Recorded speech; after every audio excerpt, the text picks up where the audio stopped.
ആളുകളാണ് നിങ്ങൾ എല്ലാവരും. വോട്ട് ചോദിക്കുമ്പോൾ എല്ലാവരോടും ചോദിച്ചോണം. അപ്പുറത്തെ പാർട്ടിയാണെന്ന് വിചാരിച്ച് ചോദിക്കാതിരിക്കേണ്ട. കാരണം ഉള്ളിന്റെ ഉള്ളിലും അവർക്കും ചില മടുപ്പൊക്കെ വന്നിട്ടുണ്ട് എന്നുള്ളത് നിങ്ങൾക്ക് എല്ലാവർക്കും അറിയുന്ന കാര്യമാണ്. പ്രസിഡന്റ്, ഞാൻ കൂത്തുപറമ്പിൽ കഴിഞ്ഞ തെരഞ്ഞെടുപ്പ് സമയത്ത് ഒരു ബൂത്തിൽ പോയപ്പോൾ എന്നോട് പറഞ്ഞു ഇവിടെ കയറാൻ പാടില്ല. ഞാൻ സ്ഥാനാർത്ഥിയാണ്. എന്നോട് പറഞ്ഞു ഇവിടെ കയറാൻ പാടില്ല. അപ്പം ഞാൻ പറഞ്ഞു എന്താ കയറുക? അല്ല, ഇവിടെ കയറാൻ പാടില്ല, ഇവിടെ അങ്ങനെയാണ്. അപ്പം എന്നോട് പാറക്കൽ ചോദിച്ചു ഇതെന്താ ഇന്ത്യയിലല്ലേ എന്ന് ചോദിച്ചു. അങ്ങനെ അതിൻ്റെ ഉള്ളിൽ കയറി വോട്ടിൻ്റെ കണക്കൊക്കെ ചോദിച്ചു വരുമ്പോൾ എന്നോട് പറഞ്ഞു നിന്റെ കാലിവിടെ ഇട്ട് കൊത്തും എന്ന് പറഞ്ഞ ഒരാൾ എന്നോട്. ഞാൻ സ്ഥാനാർത്ഥിയായിരുന്നു കഴിഞ്ഞ പാർലമെന്റ്. നിന്റെ കാലിവിടെ ഇട്ട് കൊത്തും എന്ന് പറഞ്ഞു എന്നോട്. അപ്പം ഞാൻ അത് കഴിഞ്ഞ് ഞാൻ ഇങ്ങോട്ട് ഇറങ്ങുമ്പോൾ ഞാൻ പറഞ്ഞു എന്നാൽ പിന്നെ അത് കഴിയട്ടെ, കൊത്തിയിട്ടേ പോകണുള്ളൂ എന്ന് പറഞ്ഞു.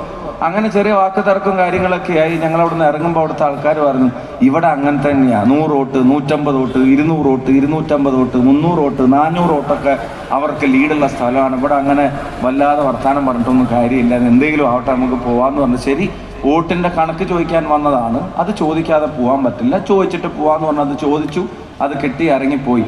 വോട്ട് എണ്ണിയപ്പോഴാണ് പ്രസിഡന്റ് മനസ്സിലായത് ആ കാല് കൊത്തുന്ന് പറഞ്ഞവൻ വരെ നമുക്കാണ് വോട്ട് ചെയ്തിട്ടുണ്ടാവുക എന്നുള്ള സംശയം. അതിന്റെ കാരണം അവരുടെ ഗവൺമെന്റിന് ഇഷ്ടത്തിലുള്ള, അവരുടെ സർക്കാരിനെ ഇഷ്ടമുള്ള ആളുകൾ, പാർട്ടിയെ ഇഷ്ടമുള്ള ആളുകൾ, അങ്ങനെയൊക്കെ ഉണ്ട്. അതിൽ പാർട്ടിയെ ഇഷ്ടമുള്ള ആളുകൾക്ക് മനസ്സിലായിട്ടുണ്ട് ഗവൺമെന്റിന്റെ തലപ്പത്തിരിക്കുന്നവരുടെ അടുപ്പം ജനങ്ങളോടല്ല, അത് മോഡിയോടും അമിത്ഷായോടുമാണ് എന്നുള്ളത് അവര് തിരിച്ചറിഞ്ഞിട്ടുണ്ട്. ഇന്നലെ രാജ്യസഭക്കകത്ത് ഒരു മന്ത്രി കഴിഞ്ഞ ദിവസം മറുപടി പറഞ്ഞത് PM ശ്രീ ഉൾപ്പെടെയുള്ള ഡീലിലേക്ക് ഞങ്ങളെ എത്തിച്ചു തന്ന ബ്രിട്ടാസ് ജിക്ക് 1000 നന്ദി എന്നാണ് ധർമ്മേന്ദ്ര പ്രധാൻ പറഞ്ഞത്.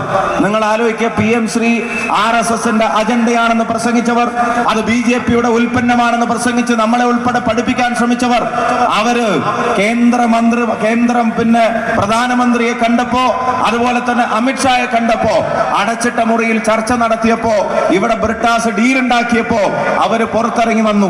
10-ാം തീയതി ഡൽഹിയിൽ നിന്ന് 16-ാം തീയതി നാട്ടിലെത്തിയിട്ട് അവരൊരു തീരുമാനമെടുത്തു, PM ശ്രീയിൽ ഒപ്പിടണം.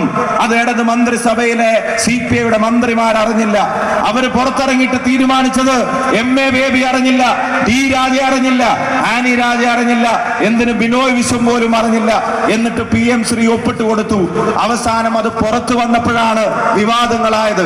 അപ്പോഴാണ് CPI-ക്കാർ SFI-ക്കാരോട് പറഞ്ഞത് നിങ്ങൾ ഇനി സമരങ്ങളിൽ മുണ്ടെടുക്കരുത്, മുണ്ടെടുത്ത് സമരം ചെയ്താൽ, നിങ്ങൾ മടക്കി കുത്തേണ്ടി വന്നാൽ നിങ്ങളുടെ കാവി കളസം പുറത്തു കാണുമെന്ന് CPI-ക്കാർ SFI-ക്കാരോട് പറഞ്ഞത്. ആ സാഹചര്യം എങ്ങനെ ഉണ്ടായി എന്ന് ആത്മാർത്ഥമായി ചിന്തിക്കുന്ന ഏതെങ്കിലും ഒരു സഖാവ് ഇവിടെ ഉണ്ടെങ്കിൽ